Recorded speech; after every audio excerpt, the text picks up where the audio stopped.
أنا اتفاجئت حقيقي بحاجتين: الموضوع وبراعة عبير في الدراسة اللي قدمتها. الموضوع اتعمد عليه أنا يمكن برضو أنا مش متخصص في التاريخ، لكن كنت عملت حاجة زي بحث كده شوية، الدكتور جمال عارف، فالحتة دي أنا شايفها شوية يعني. فعجبني الموضوع وعجبني ما يعني قدمته الصديقة عبير العطار، وده شجعني أقدم الندوة مختلفة عن ندوة بيت السناري. بيت السناري كلهم نقاد بقى وأدب طب أنا عايز أناقش الموضوع ده من ناحية تاريخية. وفعلا كلمت عبير وكلمت الدكتور جمال اللي رحب بالفكرة تماما يعني. ومن هنا جه ترتيب هذه الندوة اللي طبعا نشكر عليها حوشي الباشا ونشكر عليها الأستاذة عبير العطار. فاحنا هنبدأ الأول من 10-15 دقيقة، تظبطوا ساعاتكم عشان بس لو أي زيادة هنسحب الميكروفون. أهلا معك. أهلا باشا. سعيد جدا بهذا اللقاء الكريم، وبنحتفي برواية هي رواية اسمها حوش الباشا. الرواية دي هي الرواية السابعة في تاريخ الروائي. يعني أنا طبيب نساء مبدئيا، استشاري أمراض نساء وتوليد، وما زلت أمارس المهنة وأحبها جدا جدا. وأحب رواياتي كأنها أحد يعني المواليد الذين يكون على يدي، بل أكثر من ذلك. أعتقد أنه يعني حبي لأبنائي. بكتب الرواية ودي هواية، وبدرس التاريخ والدكتور جمال عارف، وعامل مشاكل وزعرف في التاريخ في المنوفية وما أعرفش إيه السبب مع إني مسالم، لكن أحمد ربنا سبحانه وتعالى على حبي للتاريخ وحبي للعمل الروائي وحبي للعمل الأصلي هو الطب وممارسة الطب، وهو طب أمراض النساء. فكانت حوش الباشا هذه الرواية، يعني عايز أقول إيه، اللي هي رواية التساؤلات التي تبحث في منطقة يعني عميقة جدا من المناطق اللي ربما اللي هي المخفية في أعماق التاريخ. يعني إيه حوش الباشا وإيه ارتباطك بيه؟ حوش الباشا أنا حضرت المكان ده ورحته لأول مرة، كان في عصرية كده كنت بسمع فيه جروبات بتطوف الأماكن التاريخية وتتفرج عليها، وأنا بحب التاريخ وبدرسه وبقرأه، وقلت ما أروح مع الناس دي ونتفرج على الأماكن دي. ففي أستاذ طب وأستاذ نسا كمان على فكرة ومغرم بالتاريخ والمقابر، الدكتور مصطفى الصادق، قال لي انت رحت حوش الباشا؟ كنا قربنا نخلص الجوله. قلت له لا. قال لي طب ما تجيب عربيتك وتعالى ورايا. قلت له حالا. ورحت فعلا جبت العربيه ورحت وراه. وصلنا المغرب قبل المغرب بشويه، هو عارف الحراس يعني دخلونا. الاحساس بقى وانت داخل في وقت الغروب وبتستشعر مكان مهيب، وموسيقى بقى فيلم الليل النعيمه بدا يتنساب الى اذني بقى، واحس هو ده مقبره فلان. الناس دي اللي احنا كنا بنسمعها ونقرا عن تاريخها، هو ده المكان اللي بيضمها. بدات تعتمد في نفسي اشياء كثيره. انا كتبت 7 روايات: جرف السيل، ضرب التيه، الرقص على الجمر، الولوج في الدرب المظلم، ديمارستان، اراكان، وفي روايه طبعا في الهيئه ان شاء الله تحت الطبع، ثم حوش الباشا، واسميتها ثلاثيه العشق والدم والرجاء.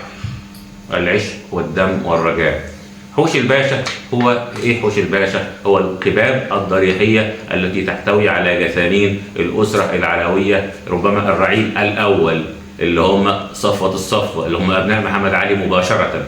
اشترى محمد علي، ده تاريخ بقى الدكتور جمال هيصوب لي فيما بعد، اشترى محمد علي هذه المنطقه، وكانت مقابر لبعض المماليك.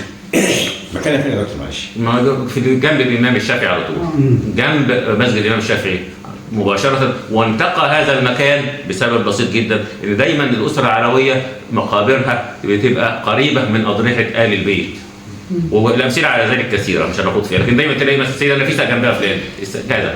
فحوش الباشا كان جنب الامام الشافعي تبركا به، كما ضمت مقبره الامام الشافعي نفسه مقبره ام الملك العادل، وضمت كمان بعض من الأسرة الأيوبية.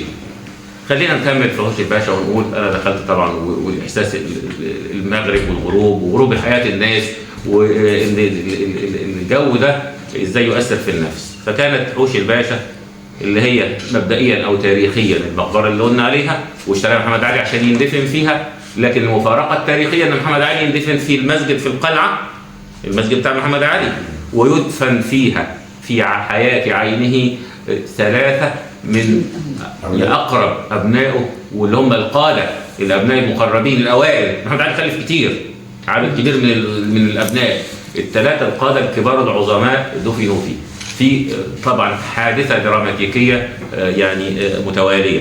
مبدئيا نقول انا بدات اخش الباشا بمشهد صادم، محمد علي بيسمع عن ابنه طسن، وابنه على فكره طسن ده كان مقرب اليه جدا وحبيبه قوي مع انه مش البكري، مات. وكان محمد كان في روايات تقول ان طسن اصيب في المعركه، ومحمد علي اخفى هذا الخبر، معركه في حرب مع الوهابيين في الحجاز، فخبى الحكايه ديت عن الناس عشان ما يوصلش ان ابنه الوهابيين قتلوه، وراح يبعته في قصره في بريمبان قصاد رشيد على النيل عشان يتعالج هناك. فلما عرف الحكايه ديت محمد علي طبعا يعني دي روايه، وروايه اخرى تقال ان هو اصيب بمرض جنسي وحش كده زي الطاعون زي الحاجات ديت ومات به لانه كان غارقا في الملذات. لكن انا اثرت او اخترت الرؤيه دي عشان اقول ان لكل جزاء، لكل عمل جزاء، وان القصاص موجود، وان القصاص العادل بتاع ربنا سبحانه وتعالى موجود. في من خلال ايه؟ انه طسن المقرب الحبيب يموت يعني وحيدا في قصريه في بريمبال ويأسى عليه محمد علي، وصورت مشاهد موت طسن وجثمانه وهو بيتحلل على ما جه من هناك في الحر الشديد ويحطوا عليه تلج، وريحه القبر بقت شديده العفونه والناس بيغمى عليها، ومحمد علي في كل ده مش شايف غير ابنه حبيبه بيفقده. فهل ارتدع محمد علي؟ وبعدين عملت فلاش باك تاني محمد علي وهو قاعد بيبص على الايه؟ بيبص لي على لو رحنا القلعه بنشوف الكشك بتاعه اللي بيطل على القاهره وبيشوف البتاع، وبيبص على القاهره وبيحاسب نفسه على قتله للمماليك في مذبحه القلعه. في ناس تقول هم كانوا خونه، وانا اقول لهم لا، لان الاخلاق في كل زمن وكل مكان تربى ان انا ما اعزمش ضيفي واقول له تعالى حتى لو كان عدوي على صلح او على مأدبه وبعدين اقطع رقبته، دي اسمها خيانه بكل المقاييس. فمحمد علي بوصفه بقى قاعد في الكشك بقى بعد ما صحي من النوم على صوت الموسيقى، كان في كشك الموسيقى قصاد قصر الجوهره بالظبط، جلس في الكشك الذي يطل منه على ملك مصر. البيوت منحنيه مقهوره ذليله، وجه القاهره يسكنه الاكتئاب، بل ربما انعكست حالته النفسيه السيئه على صفحه النيل ومشهد اهرامات الجيزه. يرتشف قهوته في تأمل صامت كما اعتاد ذلك منذ سنوات، بعد أن يصحو على صوت الموسيقى كطقس يومي معتاد، ثم يجلس في مقعده يخاطب القاهرة في صمته الأعزل المترقب الحزين. تصطدم عينه بالمآذن المملوكية، يبص يشوف المآذن اللي حواليه. السلطان حسن قانباي الرماح شيخه تغربردي قايتباي ايه ده؟ يهمس بينما ينفث فحيح نار من صدره الذي يئز كمرجل يوشك على الانفجار من شدة الغليان، وهو يتجه نحو بقايا قصر ابن قلاوون الأبلق الذي دمره الفرنسيس. بيقول ايه محمد علي؟ مماليك مماليك مماليك، كل ما ابص في حته الاقي مماليك، سلاطين وبكوات واغوات، امراء واستدارات، كيف امتلأت بهم مصر؟ بل كيف استطاعوا ان يتركوا بصمتهم على كل حجر فيها؟ إن مآذن مساجدهم تتحداني تشرق أمتها في وجهي كحراب مقاتلة. كيف أنعم بملكي وأنا محاط بكل هذه المؤامرات؟ لقد اختارني الله لأكون عزيزا لمصر، فلماذا لا أزيح بقية الشوك من طريقي؟ كانوا سينتهزون فرصة خروج قسم بالحملة وينقضون علي.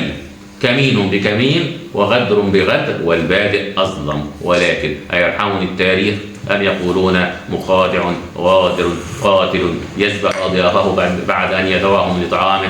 أم ترى